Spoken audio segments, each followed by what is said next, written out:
موضوع الدرس في فضیلت الجہاد فی سبیل اللہ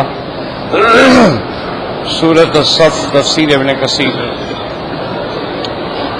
الحمدللہ رب العالمین والصلاة والسلام علی اشرف الانبیاء وسید المرسلین سیدنا محمد وعلى آلہ واصحابہ اجمعین اللهم صل على سيدنا محمد وعلى آل سيدنا محمد كما صليت على إبراهيم وعلى آل إبراهيم في العالمين إنك حميد مجيد أعوذ بالله من الشيطان الرجيم بسم الله الرحمن الرحيم سبح لله ما في السماوات وما في الأرض وهو العزيز الحكيم يا أيها الذين آمنوا لم تقولون ما لا تفعلون كبر مقتا عند الله أن تقولوا ما لا تفعلون إن الله يحب الذين يقاتلون في سبيله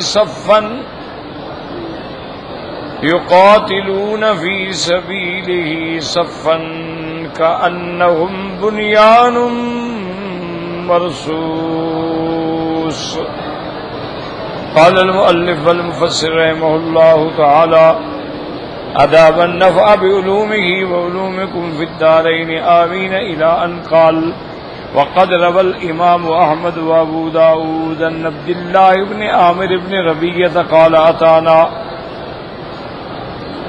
رسول الله صلى الله عليه وسلم وأنا صبي فذهبت لأخرج لألعب فقالت أمي يا عبد الله تعال أعتك فقال لها رسول الله صلى الله عليه وسلم وما أردت أن تأتيه قالت تمرا فقال أما إنك لو لم تفعلي كتبت عليك كذبة اب مفسر رحمت اللہ علیہ فرماتے ہیں کہ امام احمد رحمت اللہ علیہ نے عبداللہ ابن عامر ابن ربیعہ سے یہ روایت نقل کی ہے رضی اللہ عنہ قال اتانا رسول اللہ صلی اللہ علیہ وسلم فرماتی ہیں کہ حضور ہمارے گھر تشریف لائے وانا صبی میں بچہ تھا اور میں ارادہ کر چکا کہ باہر نکل کے کھیلنے کے لیے جاؤں اور مجھے میری اب والدہ نے بلایا کہنے لگی عبداللہ ادھر آؤ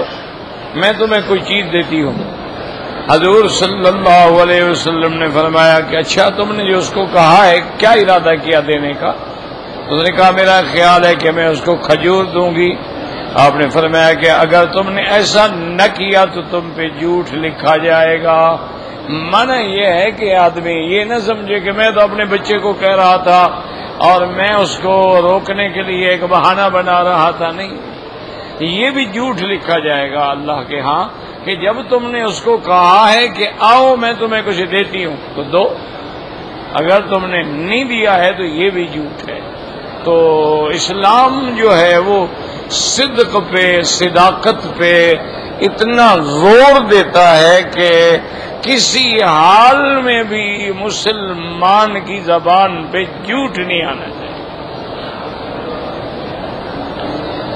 وہ ایک بزرگ تھے ماشاءاللہ بہت بڑے اللہ والوں میں سے تھے بزرگ تھے اس دور میں گھڑیاں وغیرہ تو ہوتی نہیں تھی تو انہوں نے وہ زمین میں کیلیں لگا رکھی تھی بھی یہاں اگر سایہ پہنچے گا تو 10 بج گئے یہاں آئے گا تو 12 بج گئے ایک نشانیاں بنا رکھی تھی تو بچوں کو پڑھاتے تھے اب بچے کیا کرتے چالاکی سے چھٹی جلدی لینے کے لیے وہ بدل دیتے کہ سایہ جلدی آ جائے اور آگے استاد سے کہتے تھے وہ دیکھو حضرت تو 12 بج گئے وہ دیکھو سایہ 12 پہ آ گیا ہے کہتے اچھا بھی جاؤ چھٹی تو ایک دن 2 دن 4 دن ایسے گزر گئے تو کچھ لوگوں نے آ کے حضرت سے کہا کہ حضرت وہ بچے ہیں، بچے شرارتی ہوتے ہیں، وہ جا کے کیل کھول کے آگے کر دیتے ہیں اور آپ چھٹی دے دیتے ہیں۔ فرمایا بھائی مسلمان کا بچہ جھوٹ نہیں بول سکتا، اتنے مسلمانوں کے بچے کیسے جھوٹ بول سکتے؟ یعنی وہ مانے وہ کہ مسلمان کا بچہ ہو اور جھوٹ کیسے بول سکتا ہے؟ تو اسلام کا یہ مقام ہے کہ اس میں جھوٹ کا کوئی تصور ہی نہیں کسی، یعنی حتیٰ کہ ہاں ایک ہوتا ہے یاد رکھو توریہ جو ہے وہ جائز ہے،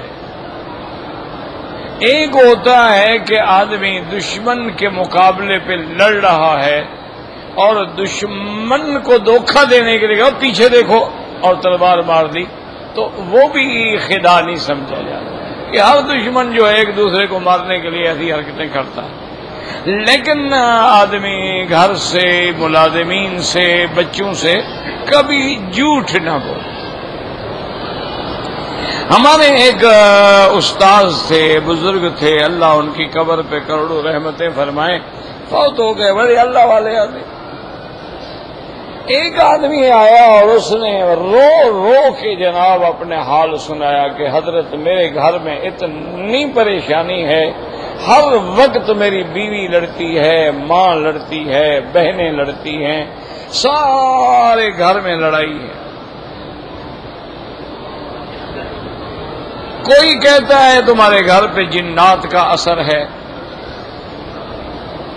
اور کوئی کہتا ہے کہ نہیں جناب تمہارے گھر پہ کسی ظالم نے جادو کیا ہے۔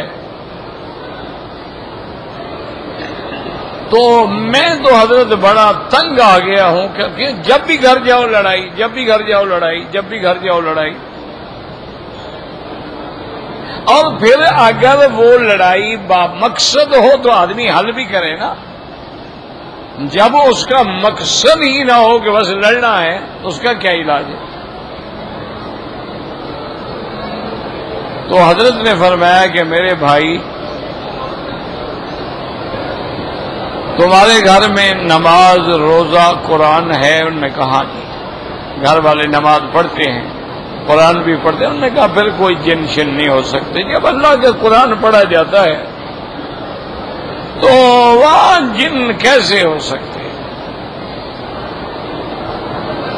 اور میں ایک بات پہ عمل کرو کہ ہے تو مشکل، اس نے کہا جی فرمایا جھوٹ بولنا چھوڑ، کچھ ہو جائے جھوٹ نہیں بولنا، بس ایک میرے ساتھ وعدہ کر لو معاملات ٹھیک ہو جائیں گے۔ اس نے کہا حضرت میرا وعدہ ہے انشاءاللہ۔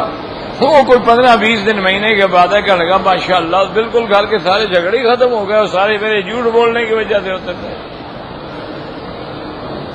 میں نے جب سے جھوٹ چھوڑ دیا، سب کو سچی بات کہہ دی، اور ہنس کے اب سر کوئی ٹھنڈا ہو گیا۔ تو ایک جھوٹ چھوڑنے سے پورے گھر کا نظام بدل جاتا ہے۔ آپ جب جھوٹ بولتے ہیں پھر ایک جھوٹ کو کور کرنے کے لیے 100 جھوٹ بولنا پڑتا ہے، اور سچی بات کر دیں تو سانچ کو آنچ نہیں، پھر کوئی مسئلہ ہی نہیں۔ تو اس لیے اسلام کہتا ہے سچ بولو۔ اسی لیے سب سے بڑا مرتبہ انبیاء کے بعد کس کا ہے؟ صدیقین۔ اولئک مع الذین انعم اللہ علیہم من النبیین والصدیقین۔ سب سے بڑا مرتبہ نبوت کے بعد صدیقیت، کہ کچھ ہو جائے بس جھوٹ نہیں بول۔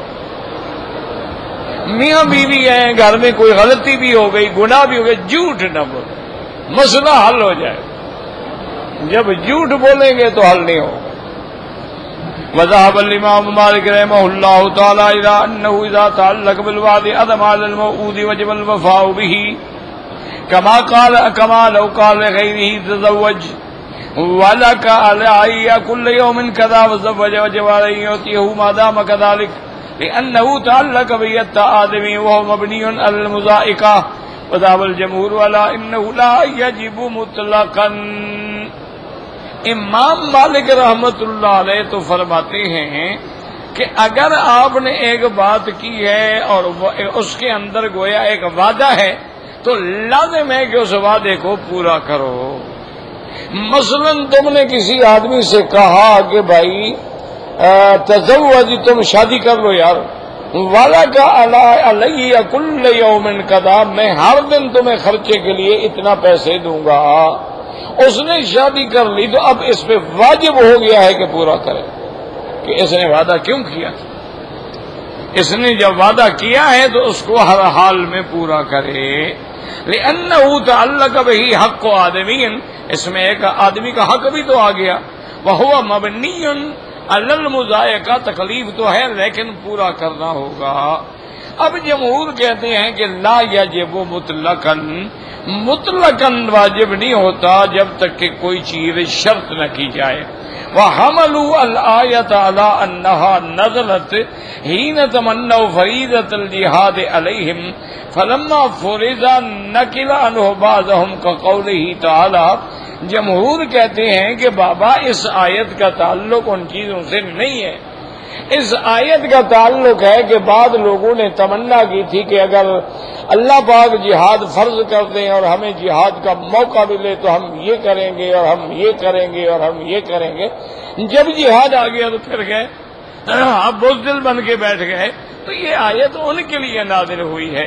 اب یہ نہیں ہے کہ جو بھی بات آدمی آپس میں کرے وہ بھی اسی حکم میں آ جائے، تو یہ مطلقاً نہیں ہے۔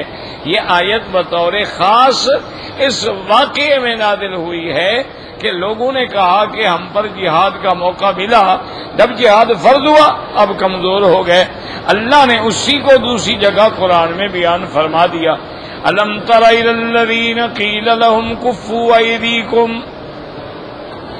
وَأَقِيمُوا الصَّلَاةَ وَآتُوا الزَّكَاةَ فَلَمَّا كُتِبَ عَلَيْهِمُ الْقِتَالُ إِذَا فَرِيقٌ مِّنْهُمْ يَخْشَوْنَ النَّاسَ كَخَشْيَةِ اللَّهِ أَوْ أَشَدَّ خَشْيَةً وَقَالُوا رَبَّنَا لِمَ كَتَبْتَ عَلَيْنَا الْقِتَالَ لَوْلَا أَخَّرْتَنَا إِلَىٰ أَجَلٍ قَرِيبٍ قُلْ مَتَاعُ الدُّنْيَا قَلِيلٌ والآخرة خير لمن اتقى ولا تظلمون فتيلا أينما تكونوا يدرككم الموت ولو كنتم في بروج مشيدة۔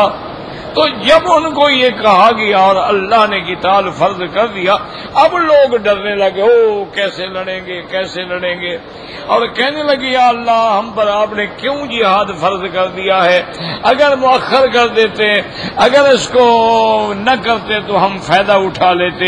تو اللہ نے فرمایا بدبختو، دنیا کا تو متاع ہی تھوڑا ہے، متاع دنیا قلیل ہے، اصل چیز تو آخرت ہے، اور تم پر ذرے کے برابر دھاگے کے برابر بھی ظلم نہیں کیا جائے گا۔ باقی تم جہاد سے ڈر رہے ہو کہ موت آ جائے گی، موت تو تمہیں ویسے بھی نہیں چھوڑے گی، تم کسی محلوں کے اندر بھی بیٹھ جاؤ موت نے تو آنا ہے۔ تو جب موت نے آنا ہے تو پھر آدمی باعزت طریقے سے جہاد کر کے اللہ کے راستے میں کیوں نہ شہادت قبول کرے۔ اسی لیے لکھا ہے علماء نے کہ حضرت علی رضی اللہ تعالی عنہ جب دشمنوں سے مقابلہ ہوتا، جہاد ہوتا، لڑائی ہوتی، تو حضرت علی رضی اللہ تعالی عنہ اتنے بہادر آدمی تھے کہ بالکل دشمنوں کے جم گھٹ کے اندر جا کے گھس جاتے۔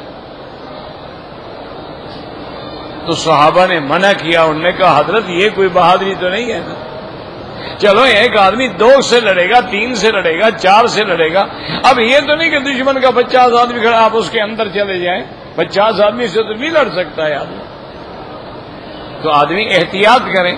تو حضرت علی رضی اللہ تعالی عنہ نے فرمایا کہ بھائی میں کیوں دشمنوں سے ڈروں، مجھ سے تو موت ڈرتی ہے۔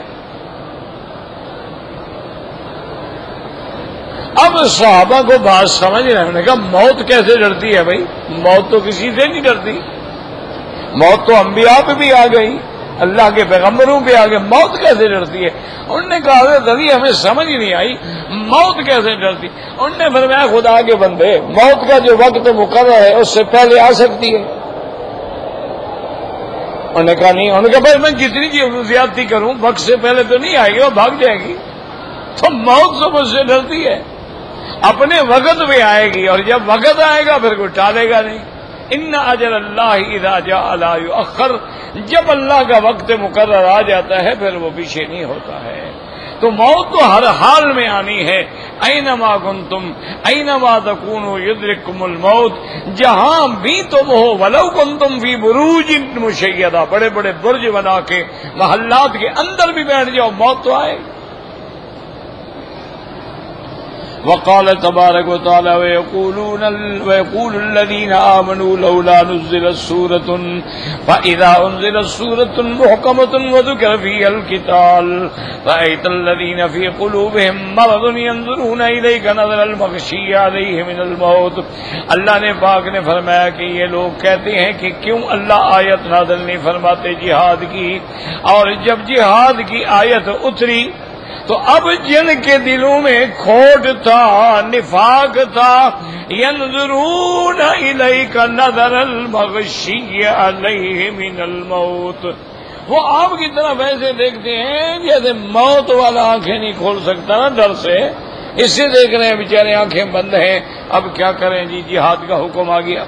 وهكذا هذه الآية معناها كما قال علي بن ابي في قوله تعالى يا أيها الذين آمنوا لم تقولون ما لا تفعلون قال كان ناس من المؤمنين قبل أن يفرض الجهاد يقولون وددنا أن الله عز وجل دلنا على أحب الأعمال إليه ونعمل به، فأخبر الله نبيه أن أحب الأعمال إيمان به لا شك فيه، وجهاد أهل معصيته الذين خالفوا الإيمان ولم يقروا به۔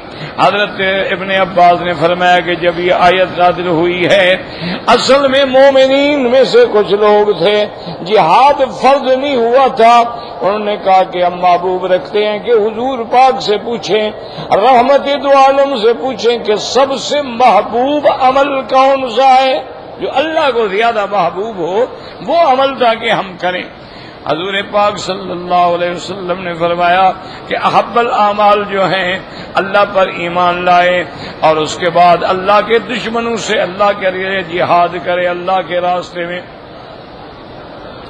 فلما نزل الجہاد، اب جب جہاد کا حکم آ گیا، کرہ ذلک ناس من المؤمنین وشق علیہم امرہ، اب جناب کہنے کہ ہائے یار بڑا مشکل ہو گیا، جہاد پہ جانا ہوگا، بچے چھوڑنے ہوں گے، پتہ نہیں بچیں گے ہم نہیں بچیں گے، تو اللہ نے پھر یہ آیت اتاری کہ ایسی باتیں پھر کیوں کرتے ہو جو نہیں کر سکتے ہو، کہتے کیوں؟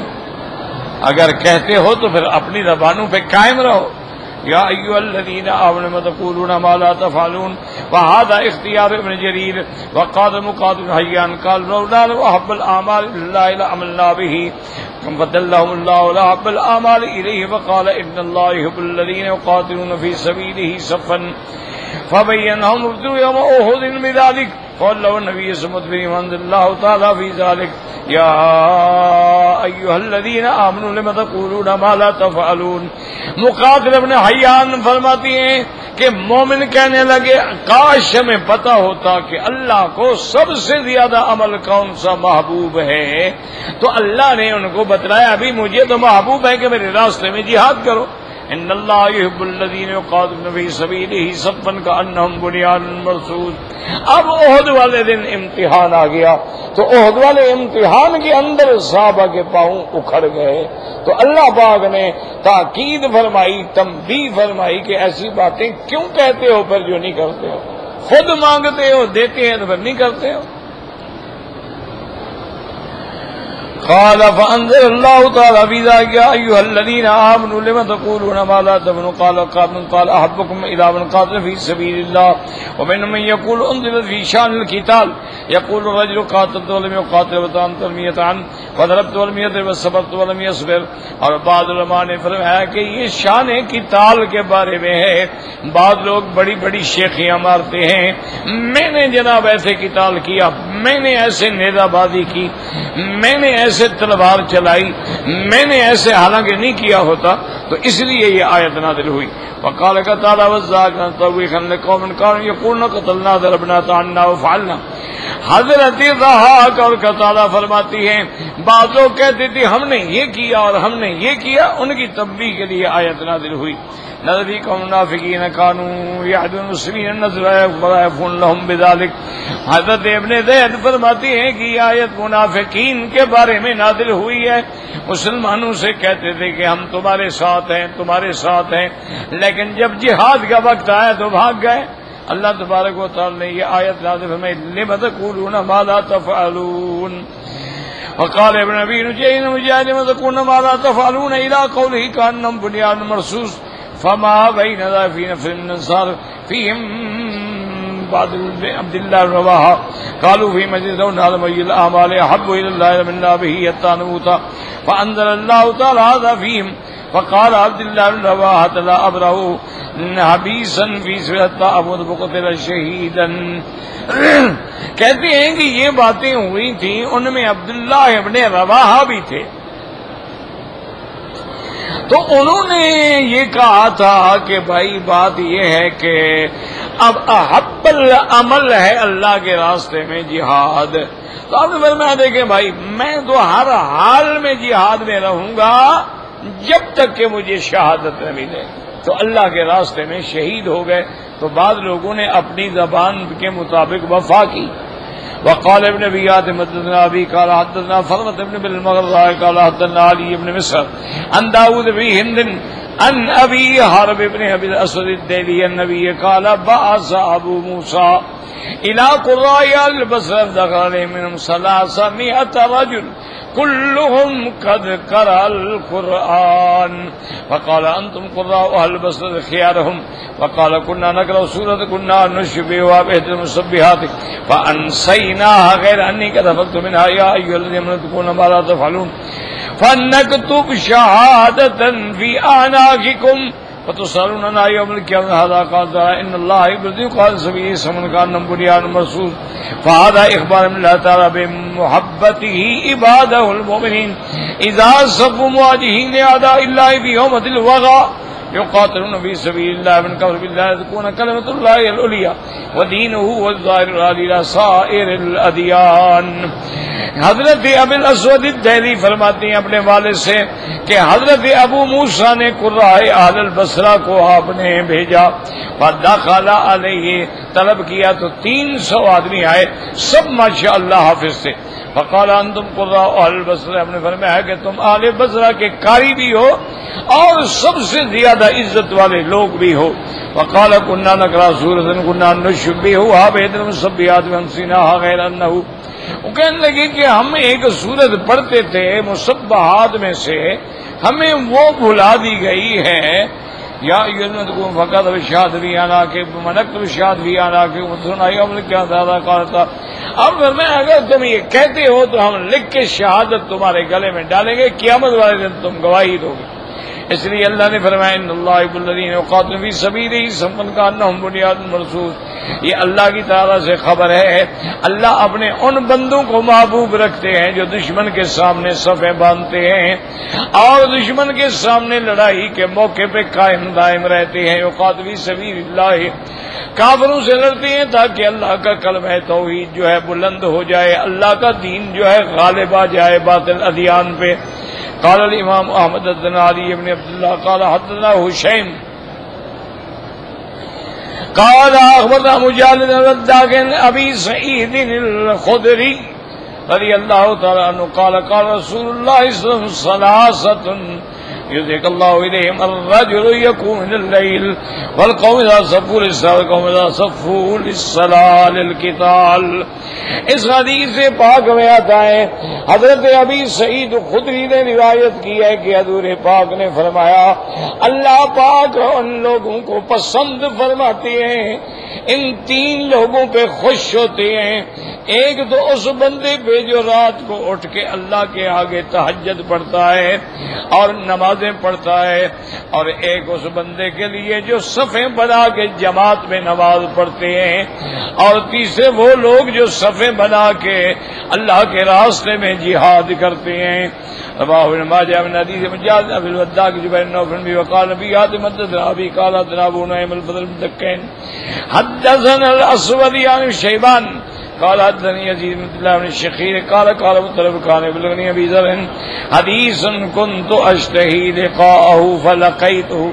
کہتے ہیں کہ ایک حدیث مجھے حضرت ابی ذر رضی اللہ تعالیٰ عنہ سے پہنچی، میری تمنا تھی کہ میری ملاقات ہو جائے حضرت ابی ذر سے.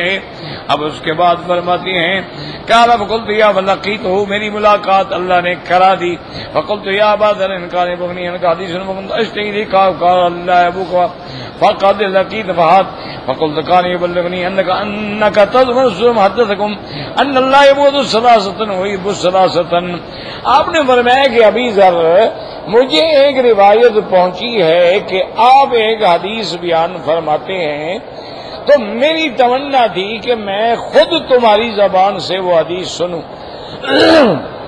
تو انہوں نے کہا ابھی کون سی حدیث؟ تو انہوں نے فرمایا کہ میں نے سنا ہے آپ سے کہ آپ نے یہ روایت نقل فرمائی ہے کہ 3 آدمی ہیں جن کو اللہ تبارک و تعالی ناپسند فرماتے ہیں، اور 3 ہیں جن کو اللہ محبوب رکھتے ہیں. قال اجل فلا يخاني اقبل خليلي صلى الله عليه وسلم قلت هؤلاء الثلاثه يحب الله عز وجل. انہوں نے کہا ہاں بالکل یہ میرے پاس روایت ہے، اور میں کبھی اپنے محبوب پہ حضور پہ کبھی جھوٹ نہیں بول سکتا ہوں. آپ نے فرمایا کہ جن کو اللہ محبوب رکھتے ہیں وہ 3 بندے یہ ہیں: رجل غزا فی سبیل اللہ، اللہ کے راستے میں جہاد پہ نکلا. خرج محتسبا، اللہ سے اجر طلب کرتے ہوئے. مجاہدن فلقی عدو فقاتل فقتل وانزل فی کتاب اللہ المنزل، اور اللہ کے راستے میں جہاد کرتے کرتے شہید ہو گیا. تو قرآن میں ہے ان اللہ یحب الذین یقاتلون فی سبیل صبر کانہم بنیان مرصوص. وذکر الحدیث هكذا اور من هذا الحديث سے وعدل الوقت وقد اخرجه الترمذی والنسائی من شعبہ مسلم وترمذی مشاهد عن زید بن ذبیان ابی ذر ابسط من ذلك وتم وقد وردناه في موضع الا الحمد. یعنی انہوں نے اختصاراً صرف مجاہدین کا ذکر فرما دیا. وان کا بالاحبار انه قال يقول الله تعالى لمحمد صلی اللہ علیہ وسلم عبدی المتوکل المختار، میرا بندہ حضرت محمد مصطفیٰ صلی اللہ علیہ وسلم اللہ پہ توکل کرنے والے ہیں اور اللہ کے پسندیدہ ہیں. لیس بفظ ولا غلیظ، آپ گندی بات زبان سے نہیں نکالتے، سخت بات نہیں کہتے. ولا سخاب فی الاسواق، اور نہ بازار میں جا کے شور کرتے ہیں. ولا یجزی بالسیئۃ السیئۃ، اگر کوئی آپ سے برائی کرے اس کا بدلہ برائی سے نہیں لیتے ہیں. ولیکن یعفو ویغفر، بلکہ معاف کر دیتے ہیں. مولدہ بمکہ وہجرتہ بالطابۃ، آپ کی پیدائش جو ہے مکے میں ہوگی اور آپ کی ہجرت جو ہے طیبہ یعنی مدینہ منورہ میں ہوگی. وملکہ والشام، اور آپ کا ملک جو ہے وہ شام تک جائے گا. وامتہ الحمادون، اور آپ کی امت جو ہے وہ حمادون، کیا معنی؟ ہر حال میں اللہ کا شکر کرنے والے. یحمدون اللہ علی کل حال وفی کل منزلۃ لہم دوی کدوی النعل جو السماء بالسحر، اور جہاں ٹھہرتے ہیں ایسے آواز ہوتی ہے جیسے شہد کی گنگناہٹ ہوتی ہے. مانا قرآن پڑھ رہے ہوتے ہیں، آپ تہجد پڑھ رہے ہوتے ہیں. یوزون باطرافہم ویعتذرون علی انصافہم، وہ وضو کرتے ہیں، ہاتھ دھوتے ہیں اور چادریں اپنی کمر پہ باندھنے والے ہیں. صفہم فی القتال مثل صفہم فی الصلاۃ، اور دشمن کے سامنے بھی ایسے صفیں بنا کے کھڑے ہوتے ہیں جیسے نماز میں کھڑے ہوتے ہیں. اللہ نے پھر اس کے بعد آپ نے یہ آیت پڑھی ان اللہ یحب الذین یقاتلون فی سبیلہ صفا کانہم بنیان مرصوص. رعاة الشمس، سورج پہ نظر رکھنے والے، کیا معنی؟ یصلون الصلاۃ حیث ادرکتہم ولو علی ظہر دابۃ، کہ جب نماز کا وقت آئے تو فوراً ادا کرتے ہیں، حتیٰ کہ اگر ان کو جانور کی پشت پہ بیٹھ کے بھی نماز پڑھنی پڑے تو نماز پڑھتے ہیں۔ رواه نبیات مقاصد بین فی قوله تعالی ان اللہ یحب الذین یقاتلون فی سبیلہ قال کان رسول اللہ لا یقاتلون الا یصافہم، حضور جب بھی دشمن سے مقابلہ ہوتا تو صفیں بناتے تھے۔ وہذا تعلیم من اللہ تبارک و تعالی للمؤمنین کأنہم بنیان مرصوص، ان کی صفیں ایسی مضبوط ہوتی ہیں جیسے اینٹ کے ساتھ اینٹ کو لگا دیا جائے تو مضبوطی ہو جاتی ہے۔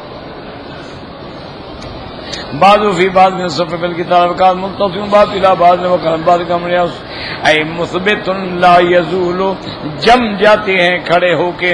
وقال تعالی کانہم بنیان مرصوص الم تر الی صاحب البنیان کیف لا یحب ان یختلف بنیانہ، دیکھا نہیں جو دیوار بناتا ہے کیسے جوڑ جوڑ کے اپنے اینٹیں رکھتا ہے۔ فَكَذَلِكَ اللَّهُ لَا يُحِبُّ أَن يَخْتَلِفَ أَمْرُهُ وَإِنَّ اللَّهَ صَفَّ الْمُؤْمِنِينَ فِي قِتَالِهِمْ وَصَفَّهُمْ فِي صَلَاتِهِمْ، اللہ بھی چاہتے ہیں کہ میرے راستے میں آپ جمے رہیں۔ فَعَلَيْكُمْ بِأَمْرِ اللَّهِ فَإِنَّهُ يَسْتَطِيعُ مِنْ خَلْقِهِ، اور تمہارے لیے لازم ہے کہ اللہ کے ہر حکم کی تعمیل کرو۔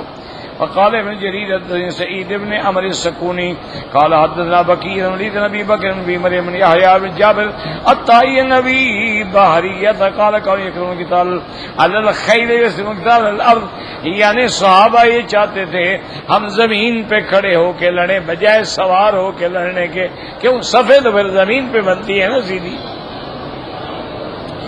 ان اللہ یحب الذین یقاتلون فی سبیلہ کانہم بنیان مرصوص وکان ابو بحریۃ گزارتمونی التفت الصف فجئوا فی لہی، وہ فرماتے تھے دیکھو اگر صف میں ٹیڑھا ہوں تو پھر مجھے یہاں مارا کرو تاکہ صف میں سیدھا ہو جاؤں۔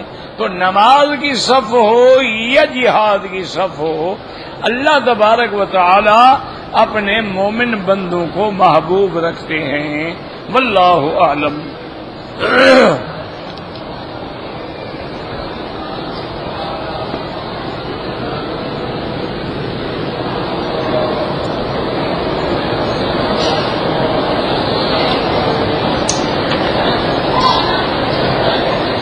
کہتے ہیں جی کہ کیمرے سے جو تصویر لیتے ہیں یا موبائل کے کیمرے کی تصویر لیتے ہیں اور کمپیوٹر میں محفوظ کرتے ہیں تو اس کا کیا حکم ہے؟ یاد رکھیں کہ بعض علماء جو ہیں آج کل جدید علماء وہ یہ کہتے ہیں کہ یہ جو تصویریں ہیں یا ویڈیو بنائے جاتے ہیں یا کیمرے سے تصویر لی جاتی ہے، وہ کہتے ہیں یہ حلال ہے، یہ جائز۔ وہ کہتے ہیں کہ اصل تصویریں جو ہیں جو شریعت میں حرام ہیں وہ تصویر ہے جس کا جسد بنایا جائے، یعنی جیسے کسی کا بت بنایا جائے، وہ تصویر جو ہے وہ کہتے ہیں وہ حرام ہے۔ وہ کہتے ہیں یہ تو ایسے ہے کہ جیسے شیشے کے سامنے آپ کھڑے ہوں تو آپ کا بدن نظر آتا ہے، پانی کے اوپر بھی آپ کھڑے ہو جائیں تو آپ کا عکس نظر آتا ہے، تو یہ تو عکس ہے اور متحرک ہے اور یہ ثابت نہیں ہے، اس لیے وہ کہتے ہیں کہ اس میں گناہ نہیں ہے۔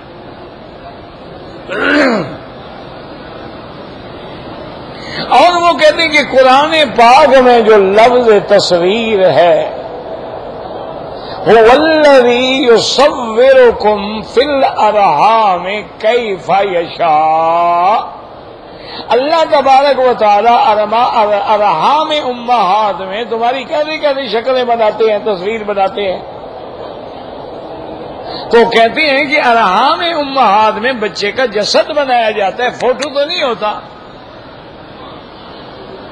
تو لہذا وہ کہتے ہیں کہ تصویر جس کا تجسید ہو، تمثیل ہو یا بت بنایا جائے وہ تو حرام۔ اور اگر مجرد کیمرے سے ایک عکس آ گیا ہم نے محفوظ کر لیا ہے تو وہ کہتے ہیں کہ یہ حلال ہے.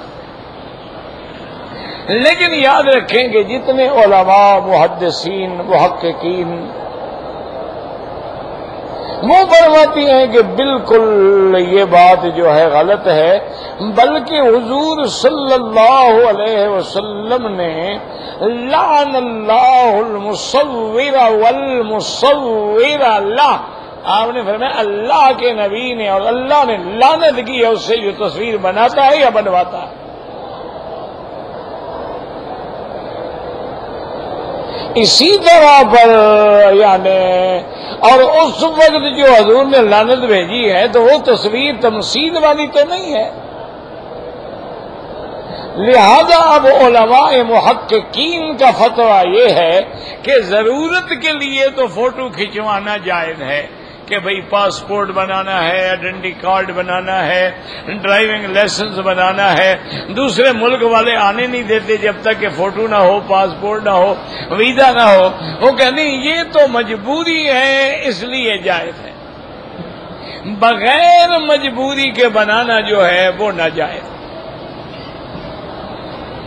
اور بعض علماء کہتے ہیں کہ اگر کسی نے تصویر اس لیے بنائی ہے کہ اس کی تعظیم کی جائے، جیسے آج کل لوگوں نے اپنے بزرگوں کی، اپنے پیروں کی، اپنے باپ دادا کی بڑی بڑی تصویریں گھر میں لگائی ہوتی ہیں، ان میں پھولوں کے ہار ڈالتے ہیں، ان کا احترام کرتے ہیں، یہ تو متفق علیہ حرام ہے،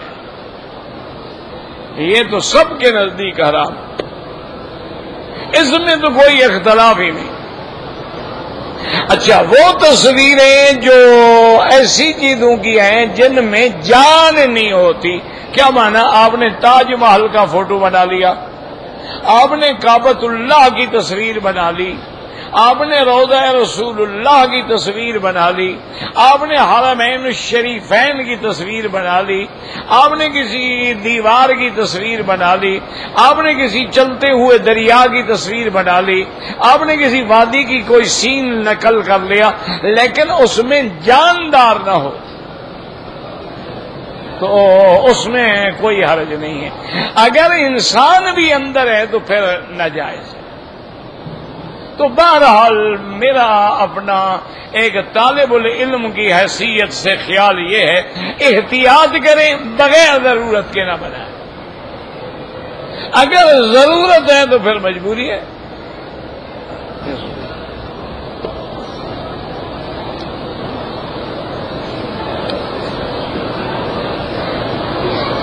کہتے جی کہ ہمارے ملک میں انشورنس ہوتی ہے، بیمہ کرتے ہیں، تو اس کے بارے میں میرا بھائی گزارش یہ ہے کہ یہ انشورنس جو ہے یہ مطلقاً حرام ہے، کیونکہ اس میں دو چیزیں ہیں، سود بھی ہے اور جوا بھی ہے، اور اللہ نے سود کو بھی حرام قرار دیا ہے اور جوئے کو بھی حرام قرار دیا. جوا کیا ہوتا ہے؟ آپ نے 100 کا پتہ پھینکا، 1000 جیت گئے. تو انشورنس میں بھی تو جوا ہے نا، کہ میں نے اپنی پالیسی لی ہے 10 لاکھ کی، ابھی میں نے 2 قسطیں جمع کرائی، میں مر گیا، تو اب 2 قسطیں میری بنتی ہیں 10,000، مجھے ملا 10 لاکھ. تو وہ جوا کیا ہوتا ہے؟ پھر جوا یہی تو ہوتا ہے. اچھا، دوسرا یہ ہے کہ اگر میں نے پالیسی لی 10 لاکھ اور 10 سال کے لیے، میں 10 سال نہیں مرا، تو اب 10 سال کے بعد وہ مجھے پیسے بما سود واپس کریں گے. یعنی یہ نہیں ہے کہ صرف اتنا دیں گے، بلکہ جتنا میرا پیسہ ہے سود بھی ساتھ سود بھی دیں گے. تو سود بھی آ گیا اور جوا بھی آ گیا، لہذا حرام ہے. باقی ایک یہ ہوتا ہے کہ ہم ایک ایسے ملک میں کام کر رہے ہیں کہ وہاں کمپنی یا گورنمنٹ ہمیں نوکری ہی نہیں دیتی جب تک انشورنس نہ ہو. جیسے ہم یورپ میں جاتے ہیں، وہاں آپ گاڑی نہیں چلا سکتے جب تک انشورنس نہ ہو، لائسنس ہی نہیں ملے گا. آپ گاڑی خرید ہی نہیں سکتے جب تک کہ گاڑی انشور نہ ہو. تو وہ ہماری مجبوری ہے، وہ ہم پر گناہ نہیں ہوگا، اس میں ہم معذور ہیں، ہم کیا کر سکتے ہیں، ہماری مجبوری ہے. باقی میرے عزیز یہ جو بہانے بناتے ہیں نا جی کہ جی انشورنس سے فائدہ ہے، کل کو گھر والا بندہ مر گیا، بچے چھوٹے ہیں، وہ بڑے ہوں گے، ان کے اخراجات ہیں، گھر کا کرایہ ہے، تو انشورنس اگر ہوگی ان کو پالیسی کا پیسہ ملے گا تو بچوں کا مستقبل جڑ جائے گا. تو یہ ساری باتیں بہانے ہیں. جب تک انشورنس نہیں تھی تو بچوں کے مستقبل کا ذمہ دار تو اللہ تبارک و تعالی تھا، اب یہ انشورنس والے ہو گئے. جب اللہ نے ہمیں فرما دیا ہے کہ میں نے سب کو روزی دینی ہے. دوسری بات یہ ہے کہ آپ نے اگر اپنے بچوں کے مستقبل کے لیے سوچا ہے کہیں پلاٹ لے کے ڈال دیں، وہ بھی انشاءاللہ 10 سال میں اتنا بڑھ جائے گا کہ حلال کا نفع اتنا آ جائے گا تمہیں حرام کی ضرورت ہی نہیں ہے. بعض لوگ سونا لے کے رکھ لیتے ہیں، بعض لوگ جو ہے بچوں کے لیے کوئی ڈائمنڈ وغیرہ لے کے رکھ دیتے ہیں. ٹھیک ہے، جائز بات ہے، حلال بھی ہے اور ان کی حفاظت بھی ہے.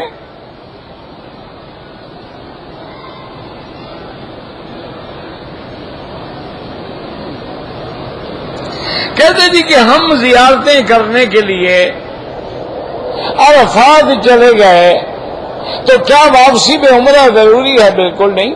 عرفات حد حرم سے تو باہر ہے لیکن میقات نہیں ہے.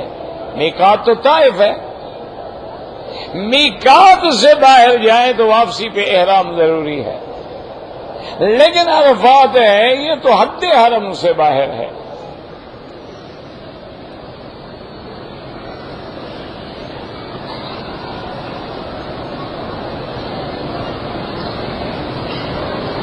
کہتے ہیں جی کہ اگر کوئی آدمی 2 یا 3 طواف اکٹھے کر لے، مثلا عصر کے بعد اس نے طواف کیا، مغرب کے بعد 2 رکعت پڑھ لے، بالکل، کیونکہ عصر کے بعد تو پڑھنا منع ہے، لہذا مغرب کے بعد پڑھ لے. اچھا منع نہ ہو تب بھی جائز ہے، لیکن افضل یہ ہے کہ ہر طواف کے بعد 2 رکعت پڑھی جائیں. اگر کسی نے 2-3 طواف کر لیے بعد میں 2 رکعت پڑھ لی جائز ہے.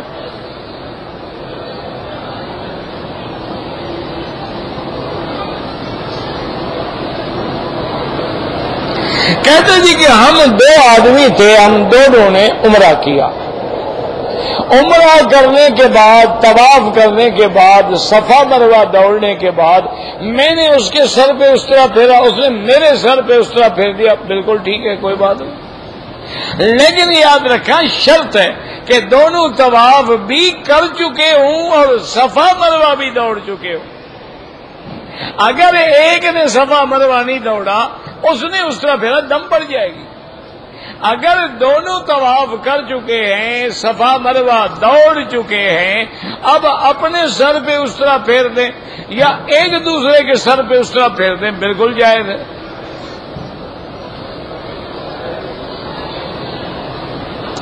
کہتے جی کہ حجر اسود کے بارے میں بھائی افضل یہ ہے، سنت یہ ہے کہ بوسہ دیا جائے، لیکن اگر بوسہ نہ ملے تو ہاتھ لگا کے ہاتھ کو بوسہ دے دیں. اگر یہ بھی نہ ملے تو دور سے اللہ اکبر وللہ الحمد. اب یہ ایک ہاتھ سے کریں تو جائز ہے، اور بعض علماء فرماتے ہیں چونکہ یہ بوسے کے قائم مقام ہے اور بوسے کے وقت لازماً آدمی کو دونوں ہاتھ رکھنے پڑتے ہیں، تو لہذا دونوں ہاتھوں سے کرے تب بھی جائز ہے، کوئی ایسی بات نہیں ہے. اچھا نہ بھی کرے تو کوئی بات نہیں ہے. پہلی دفعہ اور آخری دفعہ کرنا ضروری ہے، درمیان میں اس نے اشارہ ہی نہیں کیا، کوئی حرج نہیں، وہی طواف میں نقص نہیں آئے گا. اور دوسری ان چیزوں کو اتنا ہم نہ بنا لیں کہ آدمی لڑائی لڑے. بوسہ دینا سنت ہے، لیکن کسی عورت کو لگنا تو حرام ہے، ایسے بوسے کا کیا فائدہ.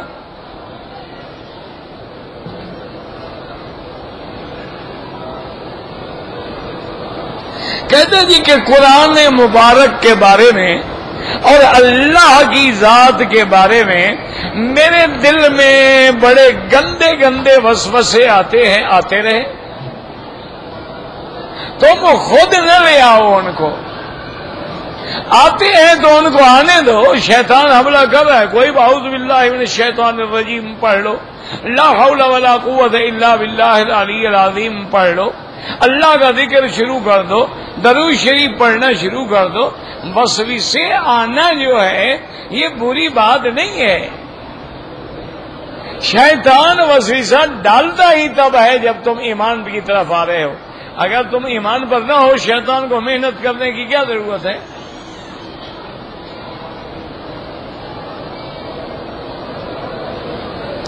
کہتے ہیں جی کہ میں ہر وقت پریشان رہتا ہوں اور مجھ پر ایک کیفیت ہوتی ہے کہ ڈر رہتا ہے، اس کا علاج جو ہے نا میرا بھائی وہ اللہ کا ذکر ہے۔ الا بذکر اللہ تطمئن القلوب، اللہ نے فرمایا میرے بندو خبردار میرے ذکر میں اطمینان ہے، دواؤں میں اطمینان نہیں ہوتا ہے۔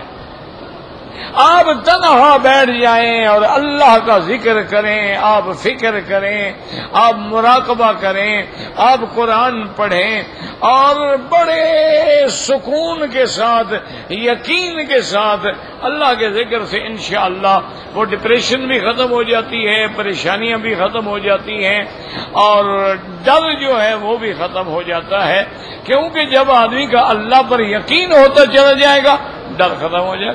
بھئی جو کچھ ہونا ہے میرے اللہ نے کرنا ہے وہ تو روک نہیں سکتا، ڈروں یا مروں کیا کروں گا؟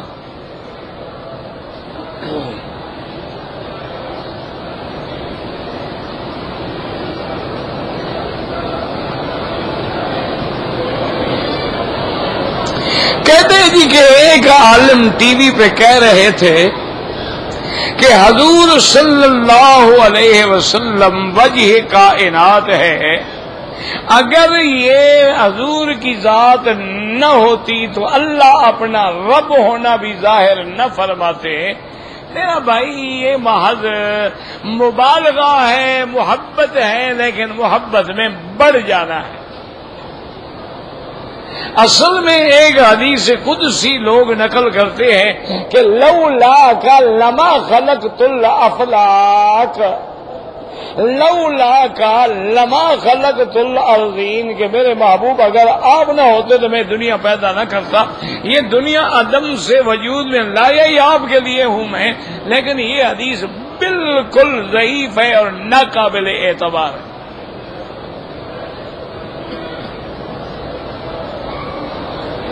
اسی لیے ہمیشہ ایک ہوتا ہے کہ انسان بربنائے محبت کہتا ہے۔ دیکھو نا جی، مثلا ہمیں ایمان ملا کس سے؟ حضور سے۔ اگر حضور پاک ہمیں ایمان نہ سکھاتے ہم کہاں سے سیکھتے؟ اگر ہمیں دین ملا، نماز ملی، روزہ ملا، حج ملا، کہاں سے ملا؟ اللہ براہ راست تو نہیں دیں گے نا، حضور کے واسطے سے ہی دیں گے نا۔ تو اس طرح اگر آدمی بربنائے محبت کہہ دیتا ہے، لیکن آپ اس کو یہ نہیں کہہ سکتے کہ یہ قرآن و حدیث ہے۔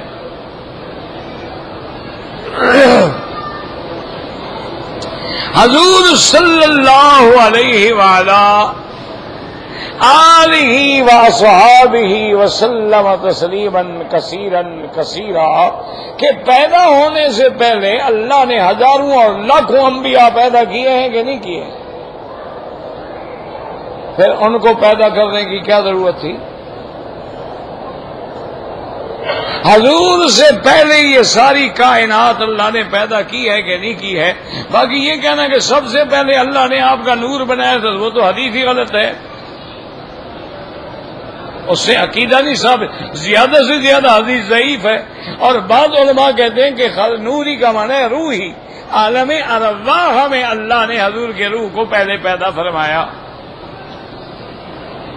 تو اس لیے بہرحال اس میں کوئی شک نہیں ہے، ہر مسلمان کا یہ عقیدہ ہے کہ اللہ کی ذات کے بعد مخلوق میں افضل الکائنات اگر کوئی ذات ہے تو حضرت محمد مصطفیٰ صلی اللہ علیہ وسلم۔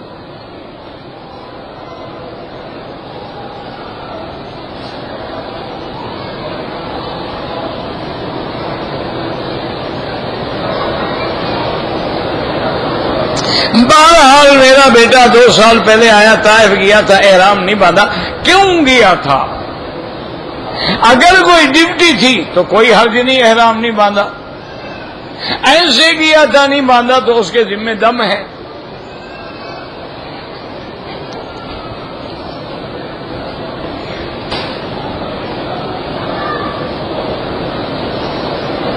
لڑکی نے اور لڑکے نے عدالت میں شادی کر دی ہے، دونوں کے ماں باپ ان کو قتل کرنا چاہتے ہیں.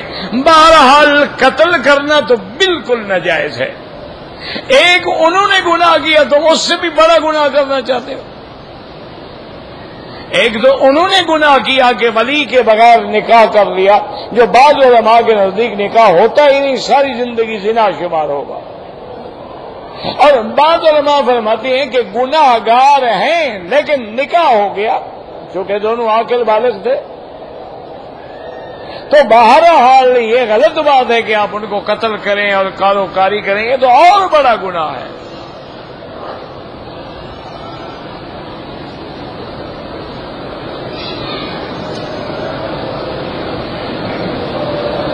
اگر آپ جائیں گے طائف سے جدہ چلے جائیں گے، کوئی احرام نہیں. وہ تو اگر طائف سے مکہ آئے گا تو احرام باندھے گا. اگر وہ مکہ مکرمہ آ ہی نہیں رہا، اس کی نیت ہے جدہ جائے، چاہے مکے سے گزر کے بھی جدہ چلا جائے تب بھی کوئی دم نہیں، چونکہ انما الاعمال بالنیات، اعمال کی دار و مدار نیت پہ ہوتی ہے. نیت سفر میرا جدہ ہے، میں مکے سے گزر گیا تو گزر گیا. اگر مکے آنے کی نیت ہے تو احرام ضروری ہے.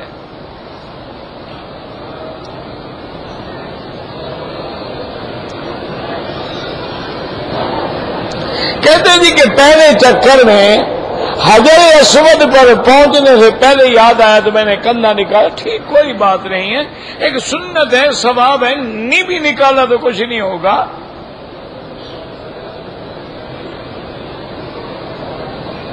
عصر کے بعد کوئی نفل نہ پڑھیں جب تک کہ سورج نہ ڈوب جائے. اگر پڑھ لی ہے تو بعد ائمہ کے نزدیک جائز ہے، کوئی کفر نہیں ہو گیا. لیکن افضل یہی ہے کہ آدمی مغرب کے بعد پڑھے.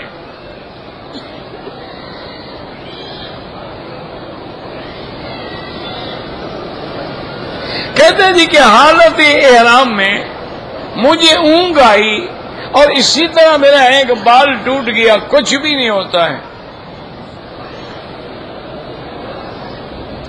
اگر احرام کی حالت میں 2 بال گر گئے، بھائی اللہ کے بندے، بال گر جائیں ٹوٹ جائیں کچھ بھی نہیں ہوتا. ٹوٹتا گرتا وہی بال ہے جو مردہ ہوتا ہے. احرام کی حالت میں بال منڈانا منع ہے، کاٹنا منع ہے. گر گیا، وضو کیا کئی بال گر جاتے ہیں.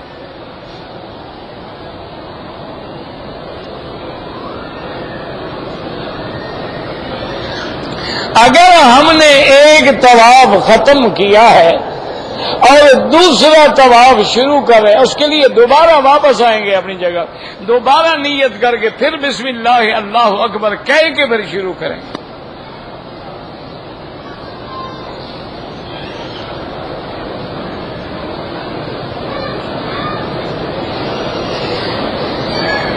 پہلے اس نے احرام کھول دیا، 9-10 سال کا بچہ ہے، عمرے کے بعد احرام کھول دیا، کچھ اس پہ کوئی دم شم نہیں ہے، کھول دیا.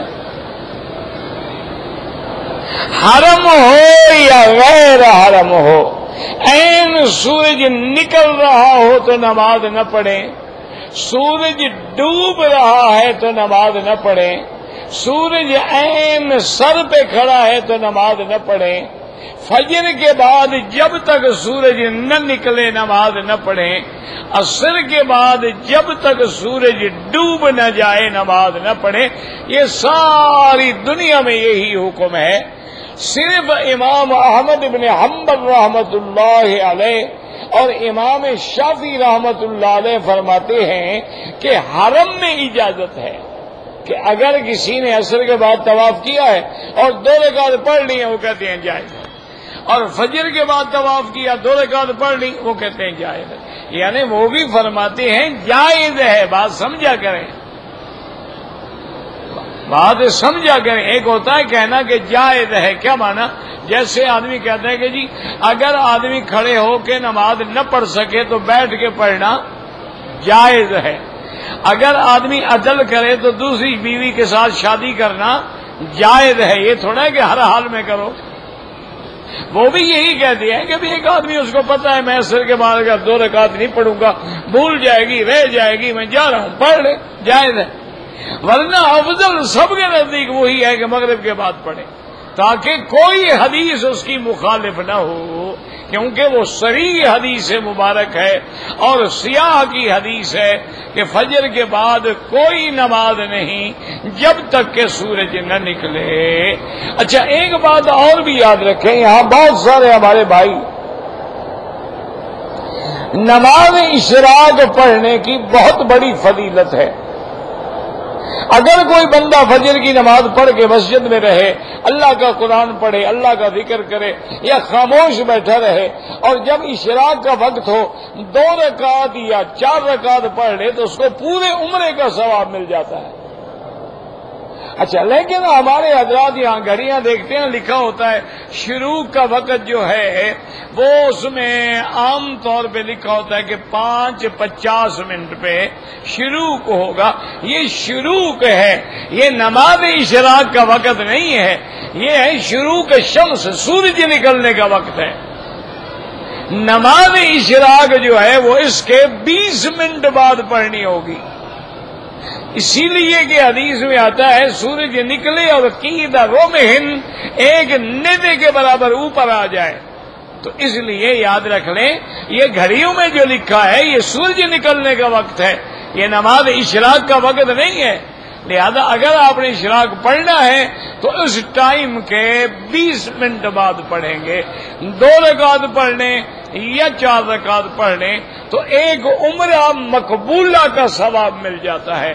اس سے بڑی اور کیا آسانی ہوگی کہ آدمی مسجد میں بیٹھا رہے، نماز پڑھے، قرآن پڑھے، درس پڑھے، طواف کرے، اشراق کا وقت ہے 2 رکعت پڑھے، عمرہ کما کے گھر گیا۔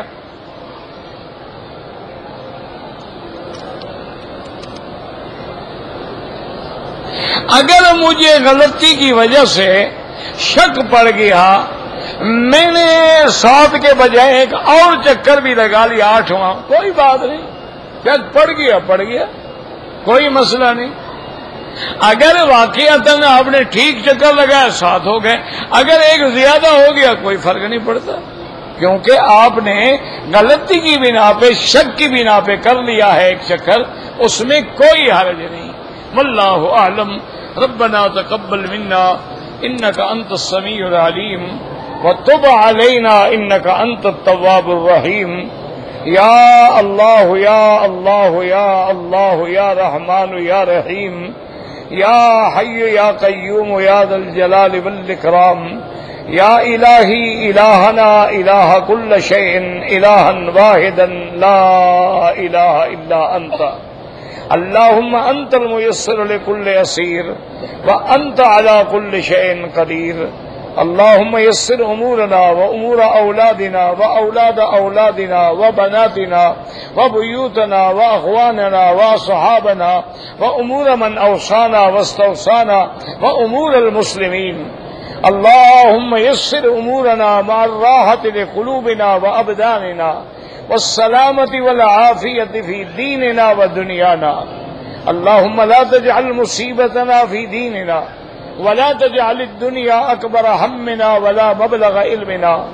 اللهم لا تسلط علينا بذنوبنا من لا يخافك فينا ولا يرحمنا۔ یا اللہ بیماروں کو شفا عطا فرما، یا اللہ بیماروں کو شفا عطا فرما، یا اللہ بیماروں کو شفا عطا فرما، یا اللہ ہماری ظاہری، باطنی، روحانی، جسمانی، نفسانی سب بیماریاں، پریشانیاں آپ نے رحمت سے دور فرما۔ یا اللہ عالم اسلام پہ رحم فرما، عالم اسلام کی عزت و غلبے کا فیصلہ فرما۔ یا اللہ کفار کی ذلت کا فیصلہ فرما، یا اللہ بلد الامین اور حرمین الشریفین کو قیامت تک ہر فتنے سے محفوظ فرما، یا اللہ پاکستان پہ رحم فرما، یا اللہ مسلمان جس ملک میں بھی ہے اس کی جان مال آبرو عزت کی حفاظت فرما۔ ربنا آتنا فی الدنیا حسنۃ وفی الآخرۃ حسنۃ وقنا عذاب النار۔ سبحان ربک رب العزۃ عما یصفون وسلام علی المرسلین والحمد للہ رب العالمین۔ اللهم صل علی سیدنا محمد وعلی آل سیدنا محمد وبارک وسلم۔